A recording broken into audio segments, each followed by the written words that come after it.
Hi there, this is Rafat Ali, CEO and founder of Skift.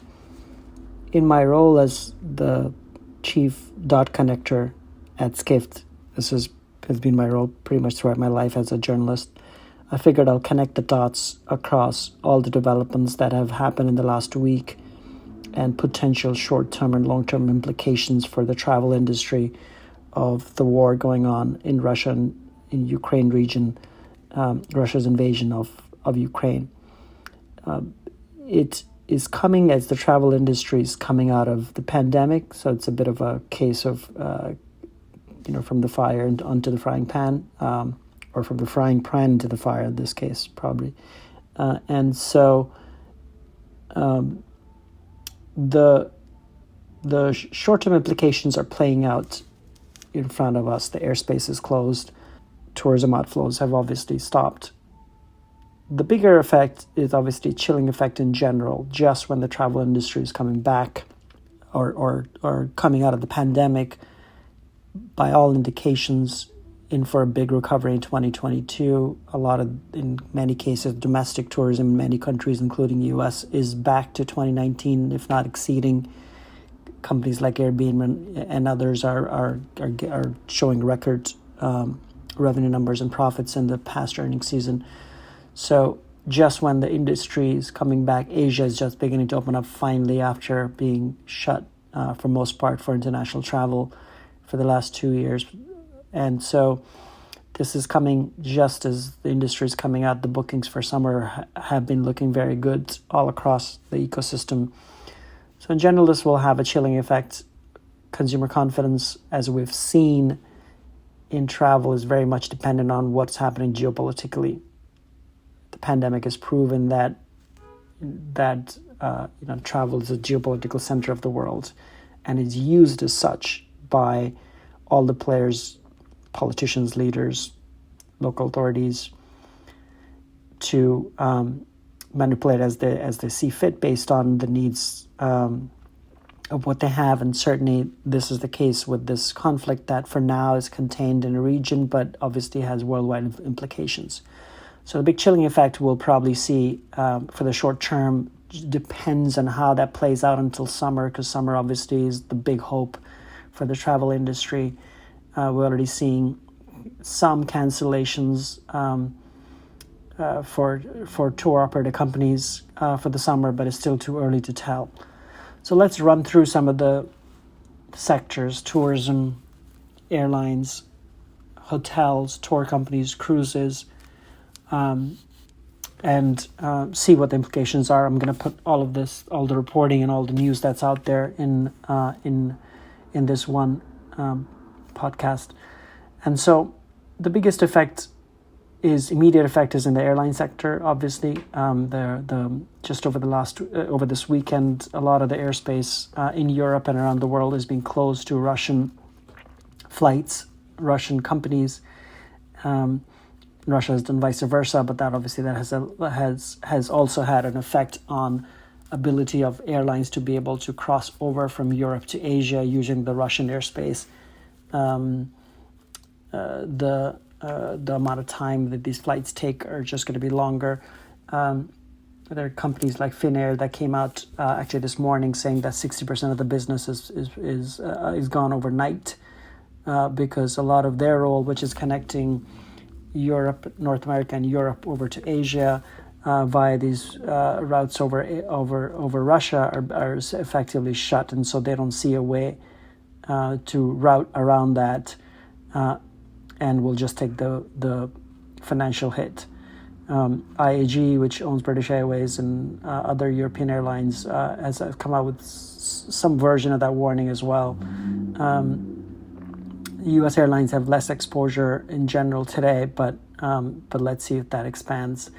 I know American Airlines, that does a direct flight from JFK to Delhi, cannot fly over Russian airspace, so has to. The flights are longer, particularly on the return from Delhi to JFK. I took that flight a couple of months ago, and had to take that longer route. So airlines will have the most direct impact immediately. are having already. In terms of tourism, Russia is a big outbound market. It's the world's seventh largest market, $40 billion in spend.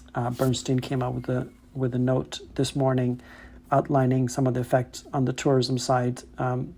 Obviously, the Central Asian, Eastern European countries that border Russia will have the most effect immediately. Belarus, some of those allies unlikely to have, but Belarus, Azerbaijan, Armenia, Kazakhstan, they're big Russian outbound travel spend. But the ones that are big dependencies are China, Thailand, Turkey, Spain will probably obviously be affected in a big way. Turkey is another one. Egypt is another one. India, Goa in many ways has a big Russian contingent always. I know that. And so all of that potentially will be affected. Russia itself has a big domestic tourism market. In fact, according to the Skift Recovery Index, now we call it the Skift Travel Health Index, that's put out by our Skift research team. If you go to research.skift.com, you'll see it. Russia was one of the first markets to come back domestically as the pandemic, from after the pandemic early days, and has kept up pretty well in these times. So will that all the turmoil, particularly over ruble and their currency and all the finances in the country itself, will have a chilling effect there. Obviously, tourism to Ukraine is zero at this point. Will continue to be, unfortunately, for a while. Outbound tourism from Ukraine also will unfortunately be gone for a while. Who knows how long? So from a tourism perspective, that seems to be the effect. Some of the North American exposure will probably be less, just because there's high spending Russian tourists, the oligarch kinds. They probably already fled the country, so they'll spend wherever they want to spend.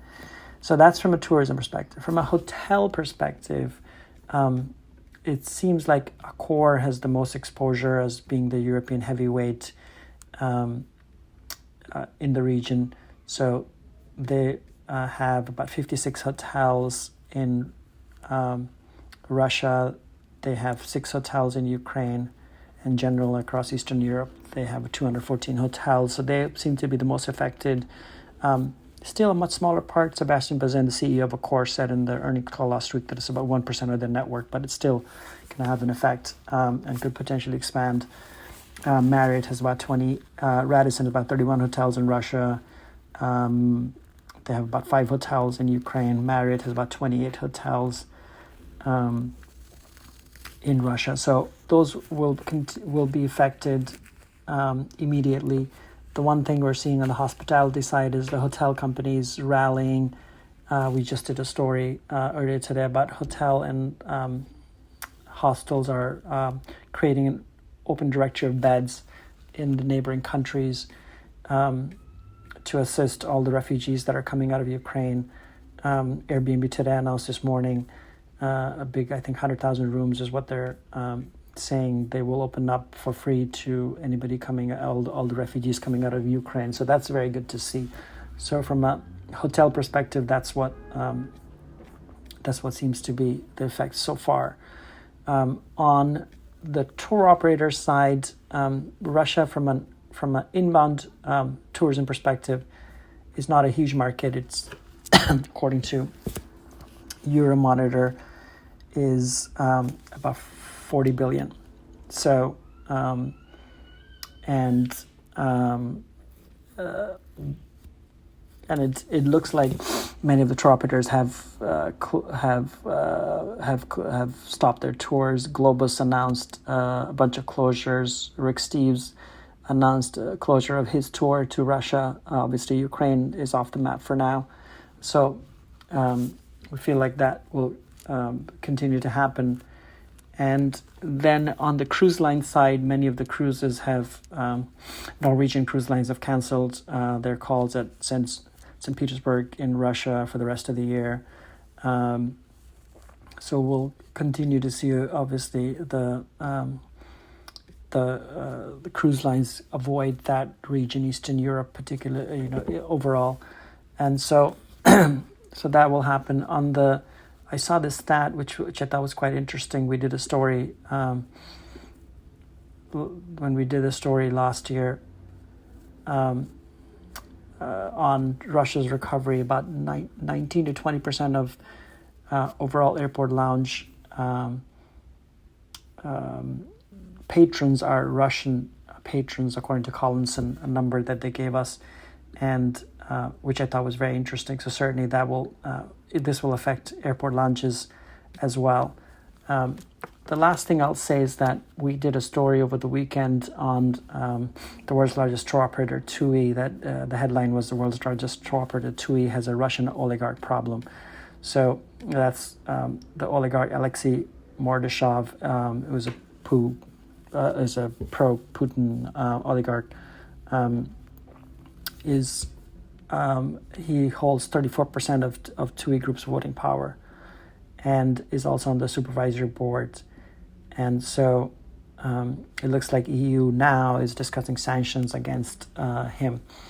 And obviously that's a problem for the company. The TUI Group CEO posted a letter to he sent a letter this morning to the employees and posted on LinkedIn. And he says even if Mordashov gets sanctioned, the company assumes it will not have lasting negative consequences as a company. So they do have to respond.